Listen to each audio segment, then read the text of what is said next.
안녕하세요. 잡학사전 진행의 정혜윤입니다. 오늘은 김채현, 김가은 아나운서와 함께합니다. 안녕하세요. 안녕하세요.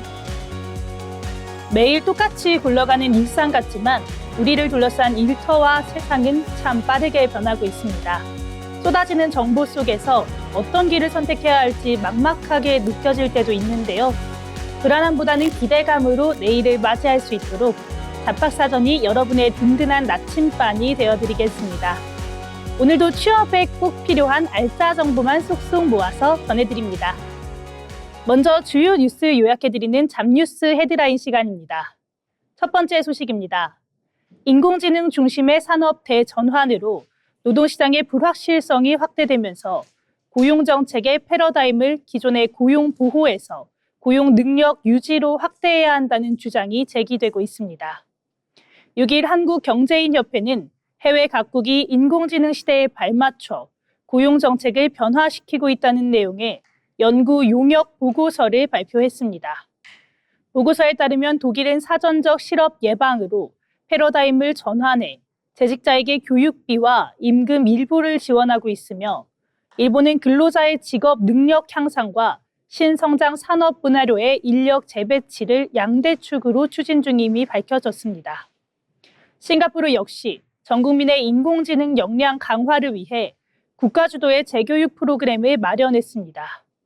한경협은 이에 따라 직업 능력 강화와 재정 및 지원금 제도를 개선해서 고용안 전망을 공고히 해야 한다고 강조했습니다.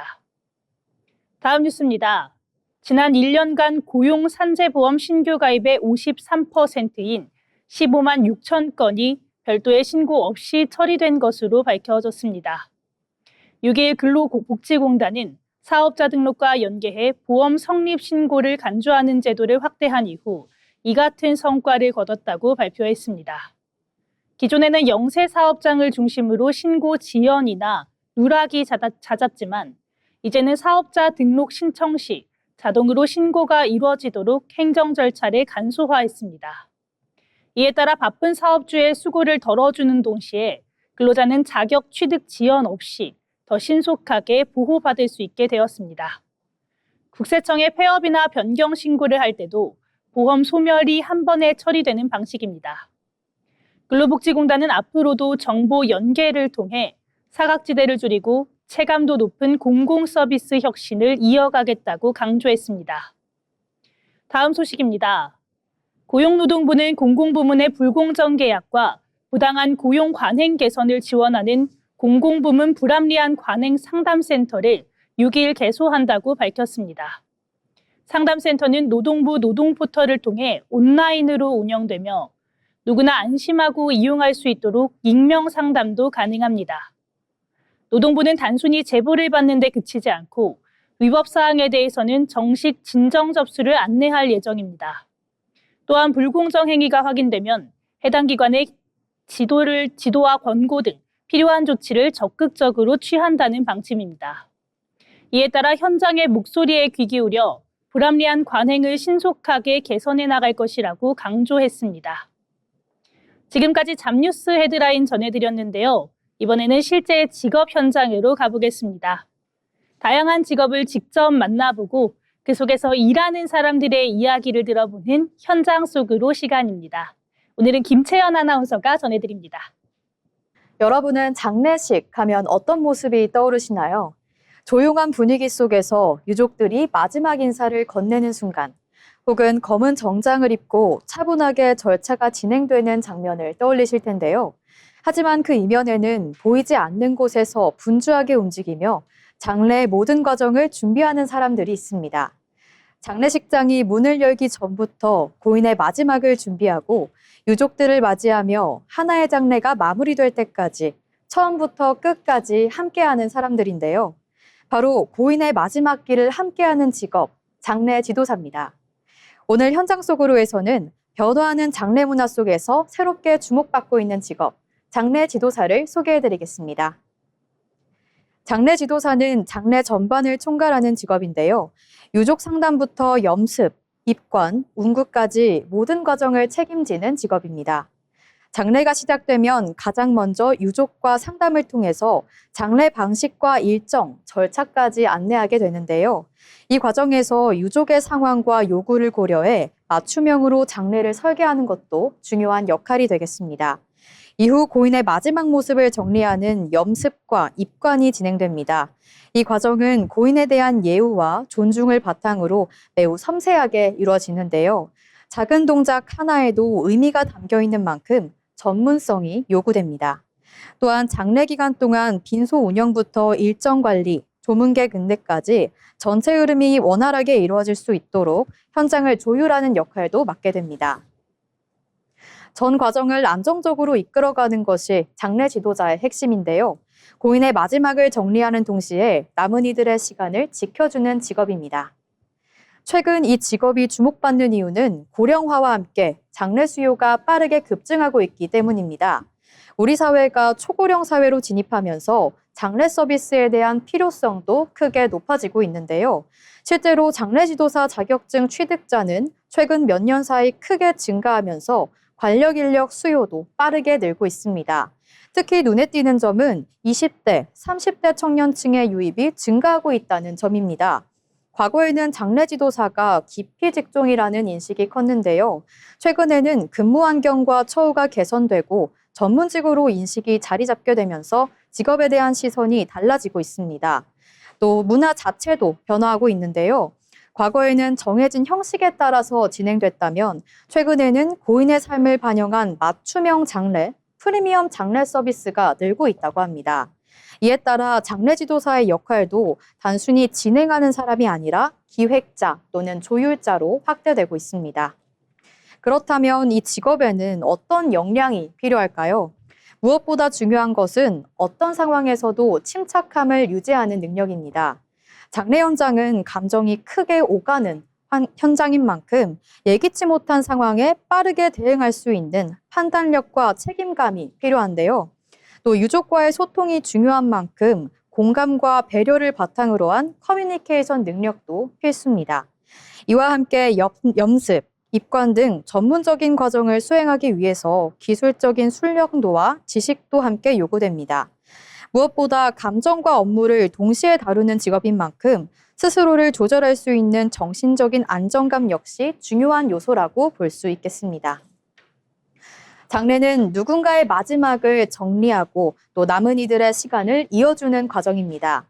그 중심에는 보이지 않는 곳에서 모든 과정을 책임지는 장례 지도사가 있습니다. 고령화 사회 속에서 이 장례 문화가 변화하고 있는 지금 이 직업의 역할은 앞으로 더욱 중요해질 것으로 예상됩니다. 지금까지 현장 소그리였습니다. 네, 누군가의 마지막 길을 정성껏 배웅하고 또 남은 가족들의 슬픔까지 덜어주는 참 고마운 직업입니다. 이 고령화 시대에 우리 사회에 꼭 필요한 전문직으로 더 굳건하게 자리 잡기를 기대해 보도록 하겠습니다. 다음은 지금 바로 활용할 수 있는 실질적인 취업 정보를 전해드리는 오늘의 잡정보 시간입니다. 김가은 아나운서가 전해드립니다. 네, 요즘 취업 준비를 하다 보면 채용 공고를 찾는 것 자체가 점점 더 어려워졌다는 느낌 많이 받으셨을 겁니다. 특히 채용 사이트에 올라온 공고만 보고 지원하다 보면 경쟁률이 높은 공고에만 계속 도전하게 되는 경우가 많죠.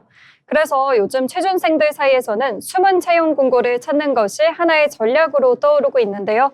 눈에 잘 띄진 않지만 실제로는 경쟁률이 낮고 또 합격 가능성이 높은 기회들이 존재하기 때문입니다.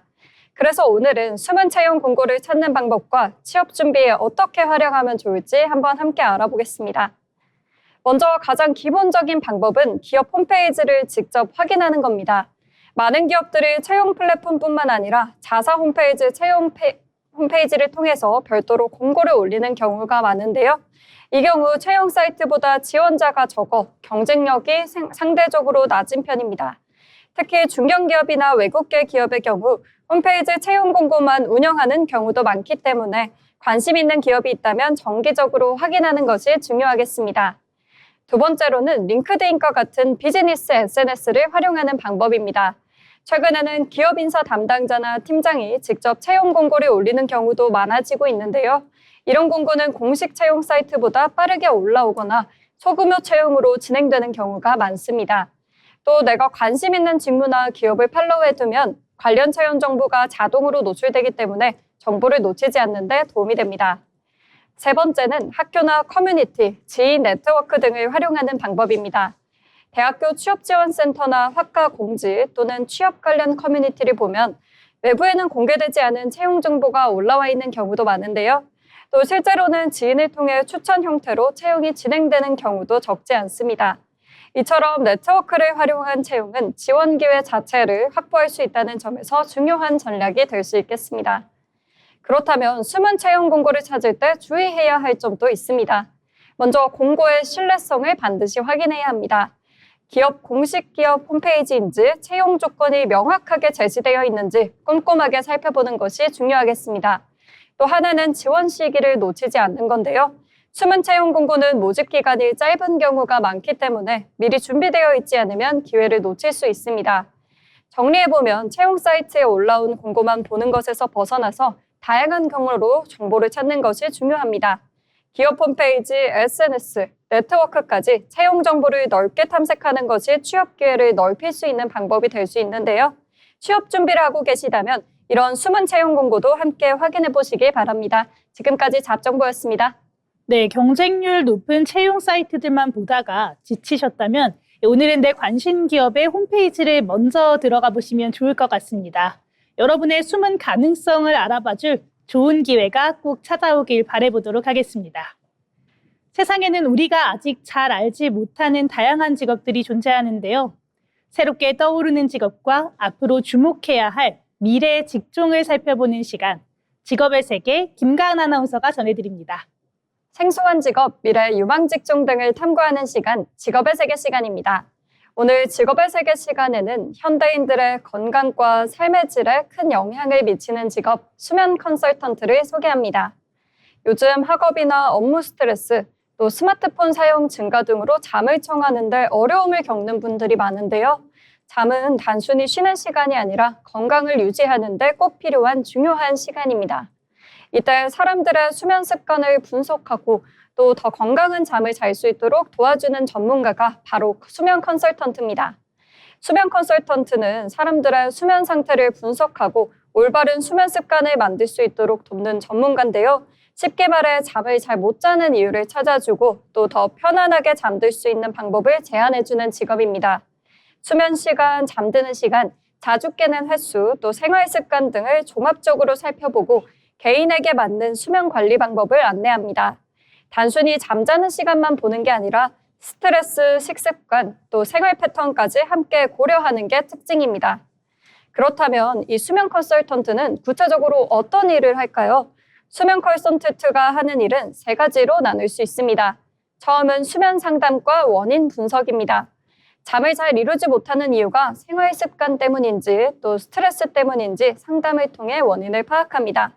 다음은 수면 환경 개선인데요. 침실 조명, 온도, 소음, 친구 상태 등을 점검하고 보다 편안하게 잠들 수 있는 환경을 제안하고 있습니다. 마지막으로는 맞춤형 수면 습관 관리인데요. 개인별 생활 패턴에 맞춰서 취침 시간, 스마트폰 사용 시간, 카페인 섭취 시간 등을 조절할 수 있도록 도와줍니다. 수면 컨설턴트가 되기 위해서 꼭 정해진 자격증이 있는 건 아니지만 도움이 되는 관련 분야와 교육 과정이 있습니다. 대표적으로 심리학, 상담학, 보건학, 간호학, 수면의학 등이 관련 전공에 도움이 되는데요. 또 최근에는 수면 관리와 라이프 코칭 관련 민간 교육 프로그램도 다양하게 운영되고 있습니다. 사람의 생활 습관과 건강을 이해하는 지식이 중요하기 때문에 관련 교육을 꾸준히 받는 게 도움이 됩니다. 수면 컨설턴트가 되기 위해서는 몇 가지 중요한 능력이 필요합니다. 우선 공감 능력인데요.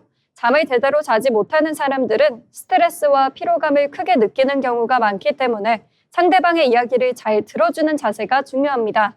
분석 능력도 필요한데요. 수면 시간과 생활 습관을 꼼꼼히 살펴 문제의 원인을 찾아야 하기 때문입니다. 또 세심함과 책임감도 중요하겠습니다. 작은 생활 습관 변화가 수면에 큰 영향을 주기 때문에 꼼꼼하게 관리해야 합니다. 그렇다면 수면 컨설턴트의 미래 전망은 어떻게 될까요? 최근 현대인들의 수면 부족 문제가 사회적으로 큰 관심을 받고 있는데요.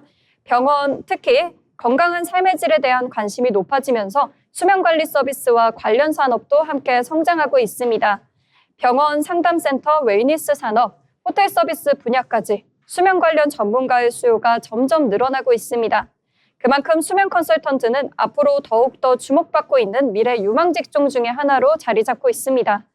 오늘은 건강한 잠을 접는 전문가, 또 수면 컨설턴트에 대해서 알아봤습니다. 시대가 변화하면서 사람들의 관심은 단순한 치료를 넘어서 예방과 생활관리로 확대되고 있는데요. 앞으로도 우리의 삶의 질을 높여주는 다양한 직업들이 계속 등장할 것으로 보입니다. 지금까지 직업의 세계 수면 컨설턴트에 대해서 알아봤습니다. 네, 바쁜 일상에 치여서 제대로 푹 쉬지 못하는 분들 많으실 것 같습니다. 내게 꼭 맞는 수면 습관을 찾아주는 전문가의 역할이 앞으로 우리 삶의 질을 크게 높여줄 수 있을 것 같습니다. 네, 이번 시간은 변화하는 사회 속에서 일의 미래를 짚어보는 잡토크 시간입니다. 불과 몇 년 전만 해도 직장 생활의 목표는 단연 승진이었습니다. 동기들보다 앞서서 팀장의 타이틀을 달고 더 높은 곳으로 올라가는 것을 성공 공식이라고 여겼었는데요. 그런데 요즘 직장인들이 모인 커뮤니티나 휴게실 분위기를 보면 사뭇 다르게 느껴집니다. 회사에서 승진을 제안을 해도 정중하게 거절을 하는 경우가 심심찮게 보이는데요. 또 더 높은 연봉과 권한을 준다고 해도 그저 내게 주어진 실무만 묵묵하게 해내면서 평사원으로 남겠다는 사람도 많습니다. 누군가는 배가 불렀다고 하고 누군가는 100번 이해를 한다고 고개를 끄덕이실 텐데요. 오늘 잡토크에서는 자발적 승진 거부, 현명한 선택일까 아니면 무책임일까라는 주제로 최근 일어나는 이 변화에 대해서 한번 이야기 나눠보도록 하겠습니다. 채연 아나운서, 왜 이렇게 승진을 기꺼이 포기하는 사람이 늘어나는 걸까요?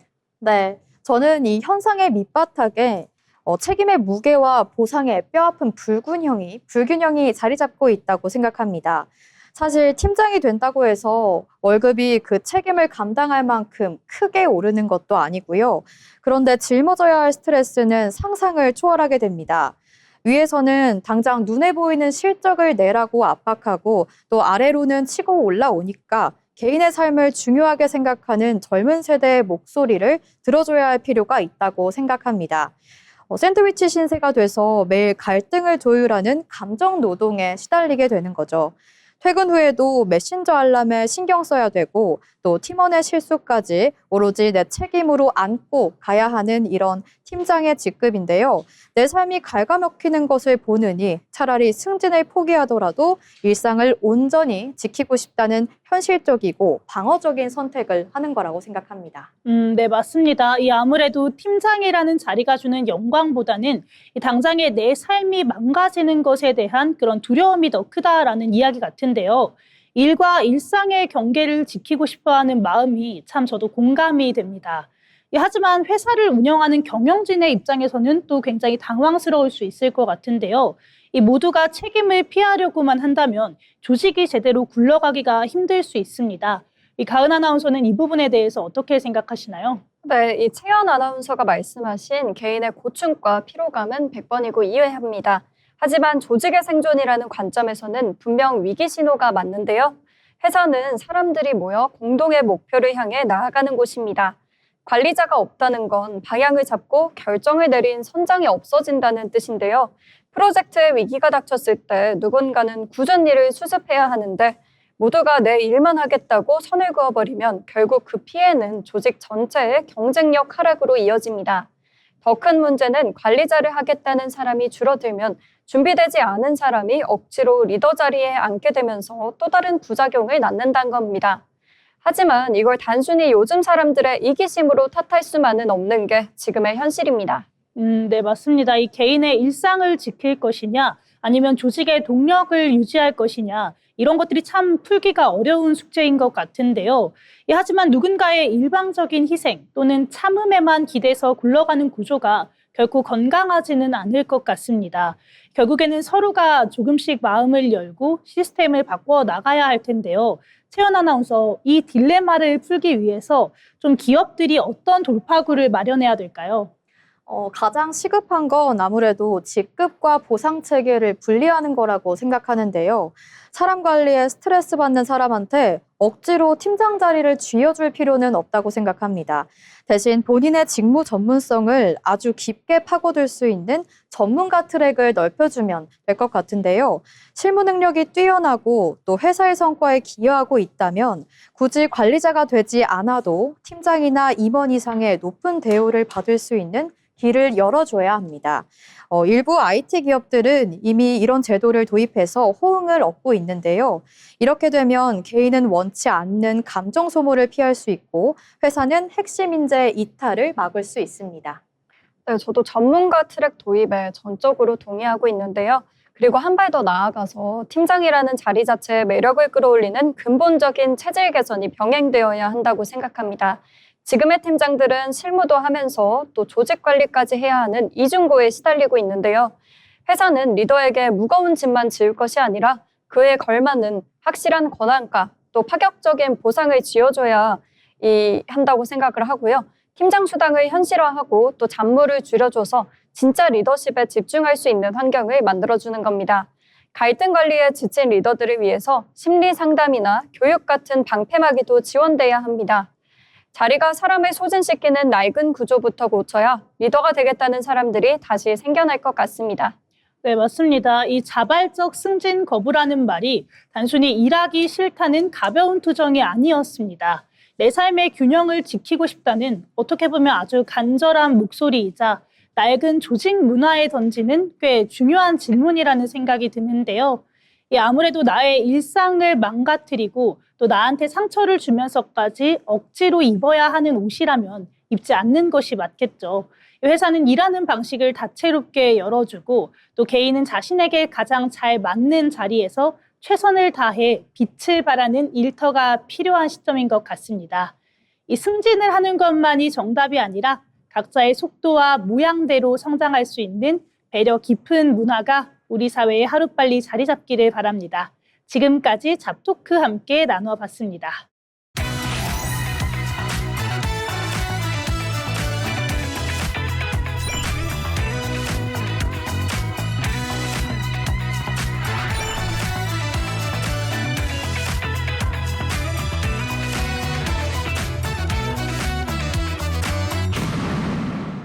이렇게 빠르게 사회가 변화하고 있지만 그 와중에도 묵묵하게 자신의 길을 걸어가는 사람들이 있습니다. 평범하지만 특별한 일하는 사람의 인생 이야기, 자빈 스토리를 김수연 아나운서가 전해드립니다. 눈을 감으면 아무것도 할 수 없을 것 같지만 어떤 이에게 어둠은 새로운 길의 시작점이 되기도 합니다. 오늘 소개해드릴 분은 유독 시리고 외로웠던 소년기를 지나 이제는 165만 구독자에게 매일 희망의 인사를 건네는 분입니다. 8살의 어머니와 이별하고 3번의 새어머니를 맞이하며 눈치 보는 아이로 자라야 했던 소년. 하지만 그 깊은 소외감 끝에 마침내 스스로 빛이 된 사람, 크리에이터 김한솔의 인생 이야기입니다. 그의 어린 시절은 거듭되는 상실뿐이었습니다. 새어머니가 바뀔 때마다 다른 곳으로 보내면 좋겠다는 모진 말에 자존감은 바닥을 쳤고 13살엔 유일한 안식처였던 아버지마저 교통사고로 떠나보내야만 했습니다. 출근하는 아버지께 끝내 건네지 못한 다녀오세요라는 인사는 그에게 지금까지 평생의 마음의 짐이 되었다고 하는데요. 겨우 안정을 찾나 싶던 18살, 운명은 또 한 번 가혹했습니다. 버스에서 잠시 자고 일어난 사이 시력을 잃게 된 건데요. 희귀병인 레버시 시신경 위축증 확진을 받은 그날, 그는 어둠이라는 현실을 받아들여야만 했습니다. 하지만 그는 한탄하고 원망하는 대신 세상 밖으로 걸어 나왔습니다. 눈이 보이지 않으면 아무것도 할 수 없을 거라 생각했지만 여전히 나에겐 가진 것이 많았다는 깨달음 때문이었는데요. 유튜브를 시작하며 그는 컵라면이 익었는지 확인하려 뜨거운 물에 매번 손가락을 담가야 했던 일상까지 가감없이 공유했고 이 진심에 반응한 구독자들은 기업들을 움직여 컵라면에 점자를 새기는 실제적인 변화를 이끌었습니다. 그 이후로도 성공은 계속되었는데요. 10만 구독자 달성 후 그는 유튜브 측에 당당히 점자 강의를 요청하고 세계 최초로 점자가 새겨진 실버 버튼을 받는 주인공이 되기도 했습니다. 최근 김한솔 크리에이터 곁에는 운명처럼 찾아온 귀여운 반려견 토리가 함께하고 있는데요. 시각장애인이 반려견을 키운다는 것은 엄청난 용기가 필요한 일이지만 그는 토리를 가족으로 대하며 매일 산책과 교육에도 최선을 다하고 있다고 합니다. 더불어 그의 따뜻한 에너지는 2025년 에세이 후회하지 않고 사랑하는 법으로 결실을 맺었습니다. 맹학교를 다니던 시절 내 이야기를 책으로 쓰겠다던 약속을 지켜낸 건데요. 책 표지에는 그가 그토록 원했던 점자가 선명하게 새겨져 있습니다. 그는 이제 말합니다. 시각장애는 고난이 아니라 세상을 더 넓게 보게 해준 선물이라고요. 누군가의 불행을 기적으로 바꾸는 힘은 내가 가지지 못한 것이 아니라 이미 가진 것에 집중하는 마음에서 시작됩니다. 슬픔은 원샷, 매일은 맑음. 보이지 않는 길을 스스로 만들어낸 김한솔 크리에이터 겸 작가처럼 여러분들의 하루에 행복이 가득하길 응원하겠습니다. 지금까지 자빈스토리였습니다. 어둠 속에서도 스스로 빛이 되어 이 세상을 긍정적으로 바꿔가는 모습이 참 뭉클합니다. 이 김한솔님의 따뜻하고 맑은 에너지가 오늘 하루 여러분의 일상에도 든든한 위로가 되었길 바랍니다. 이번 시간은 경제로 보는 일터입니다. 경제의 변화는 곧 일의 방식과 일자리의 모습에도 영향을 미치는데요. 이번 시간에는 경제의 흐름을 통해 산업과 일터의 변화를 함께 들여다보겠습니다. 기다인 아나운서가 전해드립니다. 네, 거대한 경제 흐름 속에서 우리의 일터를 조명하는 시간, 경제로 보는 일터입니다. 오늘은 생성형 AI가 화이트 칼라 일자리에 미치는 구체적이고도 파급 효과를 분석합니다. 골드만삭스는 AI가 전 세계 3억 개의 정규직 일자리에 영향을 미칠 것이며 특히 미국과 유럽 일터에서 수행되는 업무에 약 25%가 자동화될 것으로 전망했습니다. 타격의 중심은 사무직과 행정직 등 전통적인 화이트 칼라 직군입니다. 실제 기업들의 채용 동향에 수치적인 변화가 나타나고 있습니다. IBM은 인사와 재무 등 고객을 직접 대면하지 않는 백오피스 업무에 30%를 향후 5년 내 AI로 대체하겠다고 말했습니다. 이로 인해 약 7,800개의 일자리가 영향을 받으며 해당 부서의 신규 채용은 사실상 중단된 상태입니다. 방대한 데이터를 수집하고 분류하는 주니어급의 사무노동 수요가 가장 먼저 삭감되고 있습니다. 콘텐츠 기획 및 미디어 산업의 공정 역시 재편됐습니다. 과거 여러 명의 인력이 필요했던 영상 제작은 1인 체제로 압축되고 있습니다. 챗 GPT로 대본을 추출하고 AI 가상 캐릭터를 활용해 유튜브 숏폼 영상을 대량 생산하는 시스템이 구축됐습니다. 최근에는 개인용 맥 미니 같은 소형 PC 환경에서도 오픈 클로즈 등의 AI 모델을 지속적으로 구동할 수 있는 환경이 마련되면서 단순 영상 편집자와 일러스트레이터의 외주 작업량이 시장에서 급감하는 추세입니다. IT와 이공계 전문 연구 인력의 채용 기준도 달라졌는데요.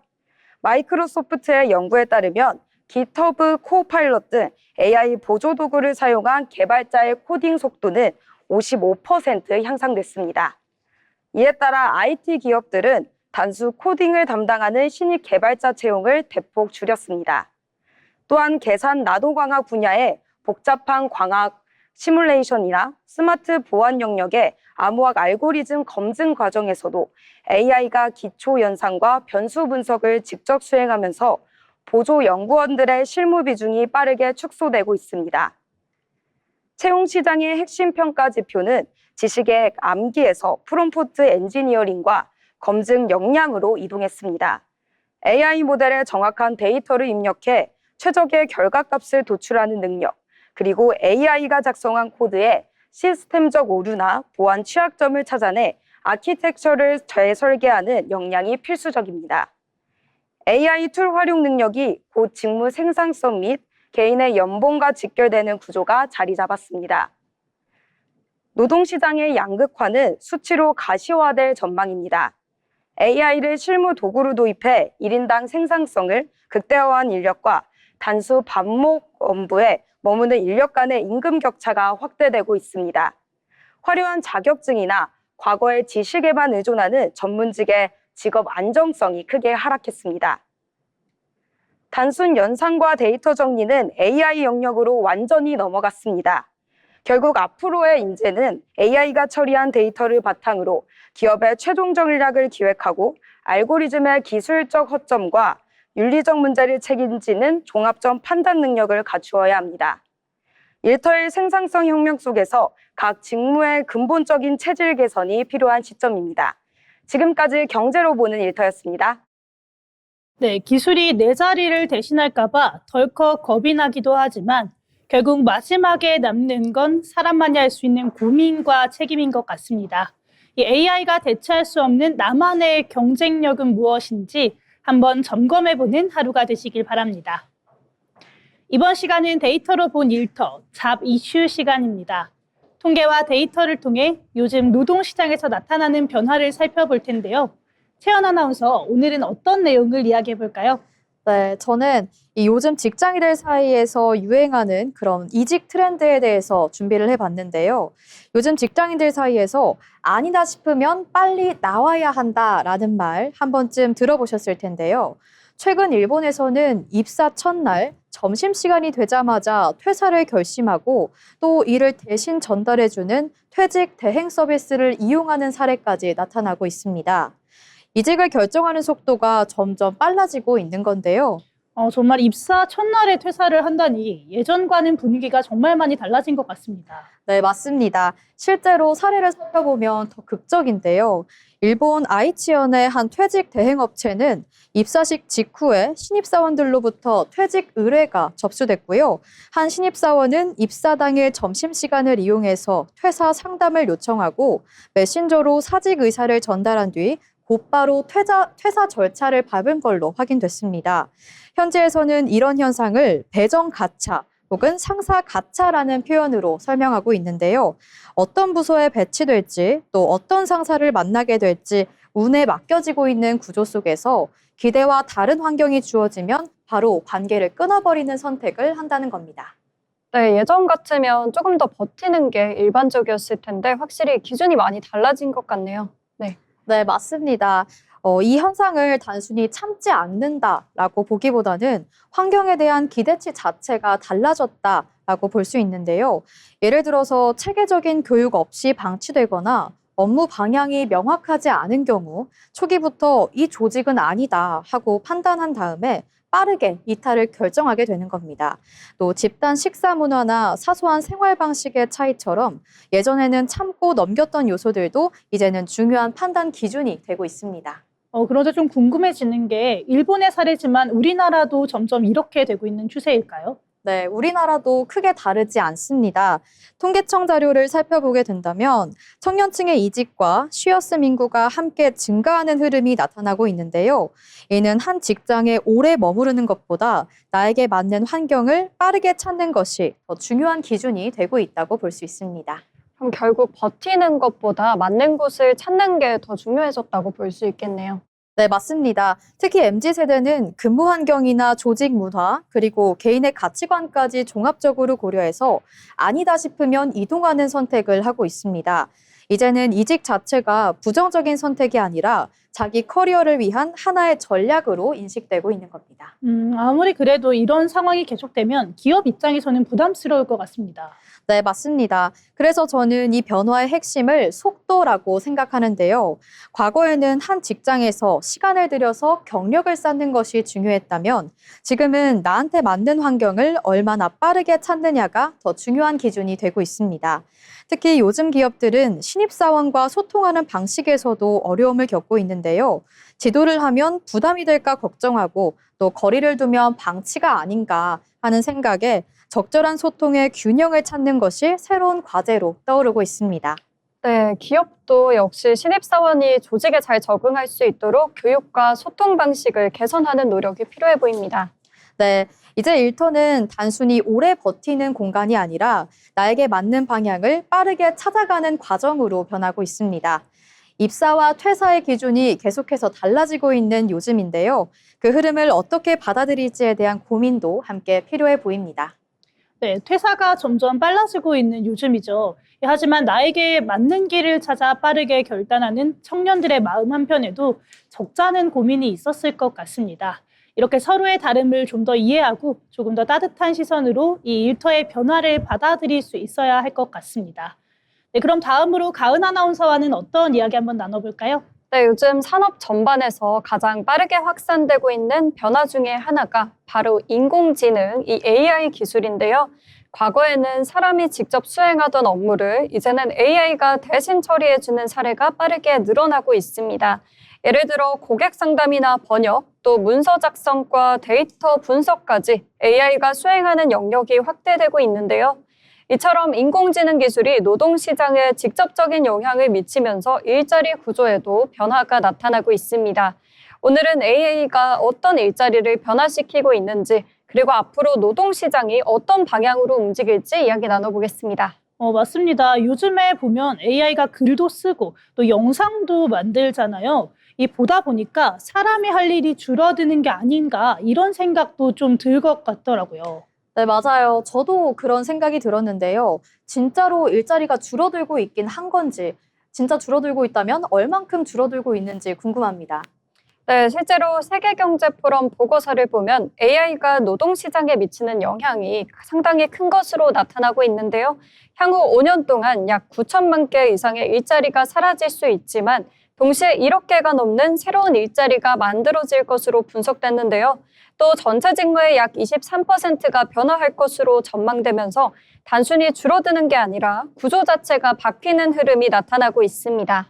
이렇게 동시에 또 생겨나는 일자리도 있는 거군요. 그러면 생각보다는 일자리 감소보다는 일자리 이동에 가까운 느낌입니다. 맞아요. 사라지는 직업이 있는 만큼 또 새로 생기는 것도 있다는 게 그동안 생각과는 좀 다르다는 느낌이 드네요. 네, 맞습니다. AI로 인한 변화는 일자리의 감소보다는 이 재편에 가깝다고 볼 수 있겠는데요. 현재 AI 시대의 일자리는 크게 3가지 유형으로 나눌 수 있습니다. 첫 번째는 자동화 위험 직무입니다. 반복적인 사무 업무나 또 단순 작업은 AI로 대체될 가능성이 높겠습니다. 두 번째는 협업형 직무입니다. AI를 활용해 업무 효율을 높이는 형태로 기획, 마케팅, 디자인 등 다양한 분야에서 나타나고 있습니다. 세 번째는 신생 직무입니다. AI 개발자, 데이터 분석과 프롬프트 엔지니어처럼 새롭게 등장한 직업군입니다. 이렇게 들어보니까 결국엔 AI를 잘 활용하는 사람이 더 유리해지는 구조다 이런 생각이 드는데요. 이제는 AI를 피하는 게 아니라 어떻게 쓰느냐가 더 중요한 것 같습니다. 네, 그게 중요한 포인트인데요. AI 시대에서는 단순 반복 업무보다는 창의성과 문제 해결 능력, 그리고 기술 활용 능력이 중요해지고 있는데요. 특히 AI를 도구로 활용할 수 있는 역량이 앞으로의 경쟁력을 좌우할 가능성이 큽니다. 다만 기술을 활용할 수 있는 사람과 그렇지 않은 사람 사이에서 격차가 벌어질 수 있다는 점도 함께 고려해야겠습니다. 네, 정말 이 기술을 얼마나 갖췄느냐가 앞으로 경쟁력을 좌우하는 요인이 될 것 같은데요. 그래서 더 빨리 배우고 또 빨리 일하는 게 중요해지는 것 같습니다. 네, 맞습니다. AI 확산은 단순한 기술 변화가 아니라 노동시장 구조 자체를 바꾸는 흐름이라고 볼 수 있겠는데요. 이렇게 앞으로는 하나의 직업에 머무르기보다 기술을 기반으로 다양한 역할을 수행하는 방향으로 일하는 방식이 변화할 가능성이 높아 보입니다. 네, 인공지능이 발달하면서 우리의 일자리가 점점 줄어드는 게 아닐까 이런 걱정이 정말 많았는데요. 하지만 사라지는 일자리 수만큼 새로운 기회도 크게 열린다고 하니까 괜히 마음이 좀 가벼워지는 것 같습니다. 이 기계가 결코 대신할 수 없는 나만의 무기가 무엇인지 한 번 더 고민해 보시면 좋을 것 같습니다. 지금까지 데이터로 본 일터 함께 이야기 나눠봤습니다.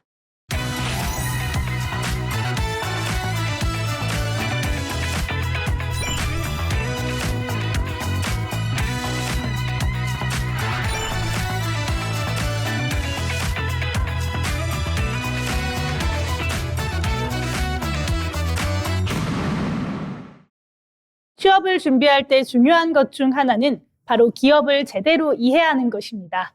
기업의 특징과 산업 트렌드를 살펴보는 시간, 기업사전, 기업을 알고 잡자, 원호식 아나운서가 준비했습니다. 기업을 쉽고 흥미롭게 알아보는 시간, 기업사전입니다. 요즘 자동차는 단순한 이동수단을 넘어 스스로 판단하고 움직이는 지능형 기계로 빠르게 진화하고 있습니다. 이 변화의 중심에서 차량의 안전과 주행을 책임지는 핵심 기술을 만드는 기업 중 한 곳을 소개해 드리려고 합니다. 바로 LH만도입니다.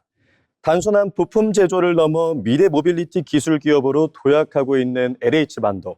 오늘 기업사전에서는 그 성장 과정과 핵심 경쟁력에 대해 살펴보겠습니다. LH만도의 시작은 대한민국 자동차 산업의 성장과 함께합니다. 1980년대 국내 자동차 산업이 본격적으로 발전하던 시기 자동차 핵심 부품을 국산화하기 위해 설립됐는데요. 초기에는 브레이크와 조향장치 등 차량의 기본적인 주행과 안전을 담당하는 부품 생산에 집중했습니다. 이후 기술력을 축적하며 현대차를 비롯한 글로벌 자동차 기업의 부품을 공급하게 되었고 점차 해외 시장으로 영역을 넓혔습니다. 즉 LH만도는 대한민국 자동차 산업과 함께 성장해온 핵심 부품 기업이라고 할 수 있습니다. 그렇다면 LH만도는 어떻게 글로벌 기업으로 성장할 수 있었을까요? 첫 번째는 기술력입니다. 자동차의 제동, 조향, 현가 시스템은 차량의 안전과 직결되는 핵심 기술인데요. LH만도는 이 분야에서 지속적인 연구 개발을 통해 높은 기술 경쟁력을 확보했습니다. 두 번째는 글로벌 공급망입니다. 국내 기업을 넘어 해외 완성차 업체에도 부품을 공급하며 세계 시장에서 입지를 넓혀왔습니다. 세 번째는 변화 대응 능력입니다. 자동차 산업이 빠르게 변화하는 가운데 전기차와 자율주행 기술에 맞춰 사업 구조를 빠르게 전환해왔습니다. 이처럼 LH만도는 기술, 시장, 변화 대응이라는 세 가지 축을 기반으로 성장해왔습니다. 현재 LH만도는 단순한 자동차 부품 회사를 넘어 미래 모빌리티 기술 기업으로 변화하고 있습니다. 특히 자율주행에 필요한 센서와 제어 기술, 전자 시스템 개발에 집중하고 있는데요. 차량이 스스로 판단하고 움직이기 위해서는 정교한 제어 기술이 필요합니다. LH만도는 이러한 기술을 바탕으로 자동차의 두뇌와 신경 역할을 담당하는 기업으로 영역을 확장하고 있습니다. 즉 이제는 단순히 부품을 만드는 것을 넘어 차량의 움직임 자체를 설계하는 단계로 나아가고 있습니다. 앞으로 LH만도의 방향은 더욱 분명해지고 있습니다. 전기차와 자율주행차 중심의 시장에서 핵심 기술 기업으로 자리 잡는 것입니다. 특히 소프트웨어와 전자제어 기술을 강화하며 하드웨어 중심에서 기술융합 기업으로 전환하고 있습니다. 또한 글로벌 완성차 기업들과 협력을 확대하며 미래 모빌리티 시장에서 경쟁력을 높여가고 있습니다. LH만도는 앞으로 단순한 부품 공급 기업이 아니라 미래 이동 기술을 선도하는 기업으로 성장하고 있습니다. 이처럼 LH만도는 보이지 않는 곳에서 자동차의 안전과 움직임을 책임지며 우리의 일상과 가장 가까운 기술을 만들어가고 있습니다. 우리가 매일 이용하는 자동차 속에는 이처럼 수많은 기술과 기업의 노력이 들어가 있습니다. 앞으로 자동차가 더욱 똑똑해지고 스스로 움직이는 시대가 올수록 그 중심에서 LH만도의 역할은 더욱 커질 것으로 보입니다. 지금까지 기업을 쉽고 흥미롭게 알아보는 시간, 기업사전이었습니다. 네, 매일 아침 우리가 안심하고 출근할 수 있는 건 보이지 않는 곳에서 묵묵하게 기술을 닦아온 이런 사람들 덕분인 것 같습니다. 이 든든한 기술들이 앞으로 우리의 이동을 얼마나 더 편안하게 만들어줄지가 기대됩니다. 이번 시간은 전국의 모든 맛집과 축제, 그리고 핫플레이스를 전해드리는 어디 갈까 시간입니다. 김수연 아나운서와 함께 만나보시죠. 전국의 숨은 명소와 특별한 경험을 전해드리는 시간, 어디 갈까 시간입니다. 봄이 되면 자연스럽게 꽃을 보고 싶어지고 조금은 특별한 나들이를 찾게 되죠. 오늘은 봄의 분위기를 가장 잘 느낄 수 있는 축제 하나 소개시켜드리려 합니다. 바로 전라남도 한평에서 열리는 한평나비 대축제입니다. 먼저 축제 일정부터 확인해 볼까요?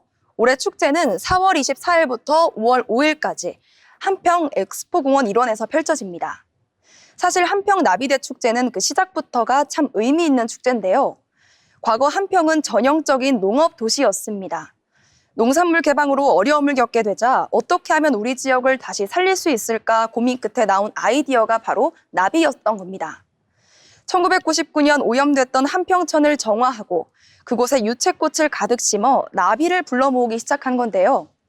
산업자원 하나 없던 작은 마을이 나비라는 테마 하나로 대한민국을 대표하는 친환경 생태축제를 만들어낸 겁니다. 이 배경을 알고 축제장에 들어서면 발길 닿는 곳마다 주민들의 정성이 더 깊게 느껴지실 겁니다.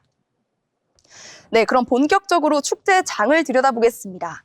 축제의 심장부라고 할 수 있는 나비 생태관인데요. 이곳은 문을 열고 들어서는 순간 다른 세상에 온 것 같은 착각을 불러일으킬 정도라고 합니다.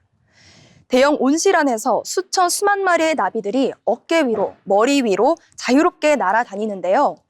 단순히 유리 너머로 구경하는 게 아닌 나비와 같은 공기를 마시며 가까이서 관찰할 수 있다는 게 가장 큰 매력입니다. 어른들에게도 바쁜 일상 속에서 잊고 지냈던 순수한 동심을 되찾아주는 아주 특별한 경험도 가능합니다. 실내에서 감동을 느끼셨다면 이제 탁 트인 야외 꽃단지로 발걸음을 옮겨볼까요? 축제장 곳곳에는 끝없이 펼쳐진 노란 유채꽃과 형형색색의 봄꽃들이 장관을 이룹니다. 바람이 불 때마다 꽃향기와 함께 나비들이 춤을 추는데 이 풍경을 보고 있으면 카메라 셔터를 누르지 않을 수가 없겠죠? 곳곳에 마련된 포토존은 물론이고 걷는 길 자체가 인생사진 명소라고 보셔도 무방한데요. 또 여기 즐길 거리도 빠질 수 없습니다. 곤충을 직접 만져보고 관찰하는 교육 프로그램부터 한평의 제철 먹거리들을 즐길 수 있는 장터까지 준비되어 있다고 합니다. 눈으로 즐기고 손으로 체험하고 입으로 맛보는 그야말로 오감 만족의 현장인 겁니다. 한평 나비 대축제를 꼭 가봐야 할 곳으로 꼽는 이유는 명확합니다.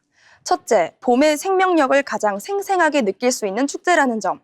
둘째, 아이부터 어른까지 세대 불문하고 모두가 주인공이 될 수 있는 축제라는 점인데요.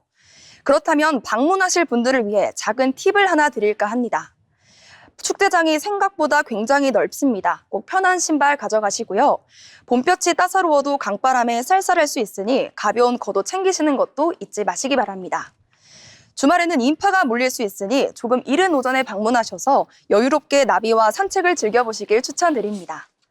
자연이 주는 가장 아름다운 선물, 꽃과 나비. 이번 봄 일상의 무게를 잠시 내려놓고 한평으로 떠나보시는 건 어떨까요? 지금까지 어디 갈까였습니다. 네, 작은 나비 한 마리가 이 마을에 생기를 불어 넣었네요. 이번 주말에는 가족들과 함께 즐거운 봄나들이 다녀오시면 좋을 것 같습니다. 마지막으로 알아두면 도움이 되는 생활 정보를 전해드리는 알쓸정 시간입니다. 박준현 아나운서가 전해드립니다. 알아두면 쓸데있는 정보를 전해드리는 알쓸정 시간입니다. 요즘 태양광 발전 등 재생에너지 본업이 확대되면서 생산 전력과 소비 구조의 변화가 나타나고 있습니다. 낮에는 전력이 남고 밤에는 부족해지는 상황이 반복되면서 기존 화력발전 중심의 전기요금 체계로는 시간대별 전력 상황 차이를 충분히 반영하지 못한다는 지적이 있었는데요. 이에 따라 전력 수급 불균형을 완화하고 시간대별 전력 소비를 유도하기 위한 전기요금 체계 개편이 발표됐습니다. 오늘은 바뀌는 전기요금의 구조와 생활 속 활용 방법에 대해서 살펴보겠습니다. 최근 정부가 계절과 시간대에 따라 전기요금을 달리 적용하는 개편안을 발표했습니다. 이번 개편은 시간대별 요금 구조를 보다 세분화한 것이 핵심인데요. 전력 사용이 몰리는 저녁 시간대 요금은 높이고 상대적으로 여유가 있는 시간대는 부담을 낮추는 방식입니다. 구간도 일부 조정되겠습니다. 기존 낮 시간대였던 오전 11시부터 12시, 오후 1시부터 3시는 중간 요금 구간으로 바뀌고요. 반대로 오후 6시부터 9시까지는 최대 부하, 즉 가장 비싼 요금으로 바뀌게 됩니다. 여기에 요금 단가도 함께 조정되겠습니다. 심야 시간대인 경부하 요금은 킬로와트 시당 5.1원 인상되겠고요. 반대로 저녁 최대 부하 시간대 요금은 여름과 겨울에는 16.9원, 그리고 봄과 가을에는 13.2원이 인하됩니다. 특히 전력이 남는 봄과 가을에는 전기 사용을 유도하기 위한 제도도 도입됐습니다. 주말과 공휴일은 오전 11시부터 오후 2시까지 전기요금을 50% 할인하겠고요. 이 제도는 2030년 12월 31일까지 한시적으로 운영되겠습니다. 또 전력 사용을 늘리면 보상을 받는 수요관리 제도 DR과 연계하면 더 낮은 요금 적용도 가능하겠습니다. 적용은 단계적으로 이루어지겠는데요. 지난 1일 주택용 히트펌프를 시작으로 오는 16일 산업용 300kW 이상, 그리고 6월 1일부터는 일반용과 교육용까지 확대되겠습니다. 이번 개편은 산업용뿐 아니라 일반 가정에도 적용됩니다. 이제는 사용 환경에 따라 요금제를 직접 선택할 수 있는 건데요. 기존 누진세를 유지할 수도 있고 또 히트펌프 사용 전력만 분배하면 일반용 요금을 적용하는 방식도 가능하겠습니다. 또 시간대별 요금이 적용되는 개시별 요금 제도도 확대됩니다. 특히 공기열 히트펌프까지 지원 대상이 넓어지면서 친환경 난방을 고민하는 가정에도 도움이 될 것으로 보입니다. 그렇다면 실제로 어떻게 활용을 하면 좋을까요? 전력 사용은 시간대에 따라 나누는 것이 중요합니다. 세탁기나 건조기, 식기세척기 같은 가정은 요금이 낮은 낮 시간대에 사용하는 것이 유리하겠고요. 반대로 저녁 6시부터 9시까지는 전력 사용을 줄이거나 분산하는 것이 필요하겠습니다. 또 한전원 같은 서비스를 활용하면 자신의 전기 사용 패턴을 확인하고 보다 효율적으로 관리도 가능하겠습니다. 다만 시간대만 바꾼다고 해서 요금이 크게 줄어드는 것은 아니기 때문에 전체 사용량 관리도 함께 필요하겠습니다. 또 일부에서는 24시간 가용되는 이 산업 현장의 경우 시간대 조정만으로는 요금 절감 효과가 제한적일 수 있다는 지적도 나오고 있습니다. 전기요금은 이제 얼마나 쓰느냐뿐만이 아니라 언제 쓰느냐가 중요한 기준이 되고 있습니다. 작은 습관 변화가 이 생활비 절약으로 이어질 수 있는 만큼 한 번쯤 실천해 보시는 것도 좋겠습니다. 지금까지 알아두면 쓸데있는 정보 알쓸정이었습니다. 네, 벌써 오늘의 잡학사전을 마칠 시간이 되었습니다. 우리가 매일 마주하는 일터는 가끔 버겁기도 하지만 나를 성장시키고 또 세상과 연결해주는 소중한 공간이기도 합니다. 이렇게 변화하는 세상 속에서 여러분이 흔들림 없이 나아갈 수 있도록 잡학사전이 유용한 정보 많이 전해드리겠습니다. 오늘도 함께해 주신 여러분 고맙습니다.